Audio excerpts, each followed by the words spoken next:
umoja wetu usiwe ni umoja ambao yuko mtu anayetuelekeza umoja uwe vipi.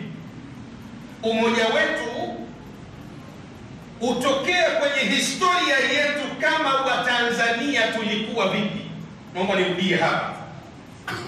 Umoja wetu wa Watanzania kwa ujumla, umoja wetu wa Waislamu kwa ujumla, uwe chanzo chake ni historia yetu sisi wa Tanzania tulikuwa vipi. Usiwe umoja wetu ni umoja wa fulani anayetuelekeza umoja wetu uwe vipi. Akitokea mtu anayetuelekeza umoja wetu uwe vipi, tutapata hasara, hatutakuwa na umoja wa kisawasawa. Leo hii utakapotenga au utakapoacha roli ya maibadi katika nchi hii ya Tanzania na ukatengeneza umoja huo utakuwa na upungufu bado. Utakapotengeneza umoja ndani ya nchi hii, umoja wa Kiislamu, na ukawaacha Mashia Ithna Asharia, bado umoja huo utakuwa una mapungufu. Kama ambavyo jambo la umoja wa nchi, ukiwaacha wasiokuwa Waislamu ndani ya nchi hii, bado utulivu na busara na amani haitopatikana.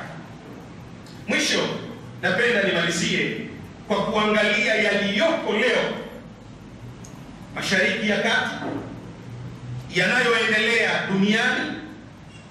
Yote utayakuta kwamba dunia, Mashariki ya Kati, watu wote tumeacha kurudi katika dini.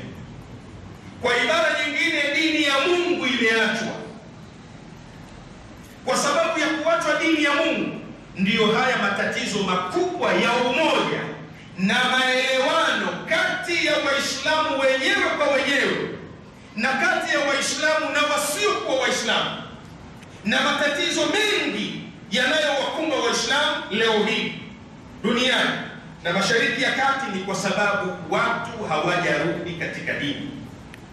Lakini lau tukirudi katika dini, bala man aslama wajhahu lillah, tukarudi kwa Mungu, wa huwa muhsinun, tukatenda mambo anayoyataka Mungu, tutambue ya kwamba malipo yetu yatakuwa makubwa, yatakuwa mazuri, na ndiyo chanzo cha maelewano na kuvumiliana na kusikilizana na amani na utulivu wa dunia, kwa sababu dini malengo yake ni kuleta utulivu na maelewano na mshikamano na masikilizano.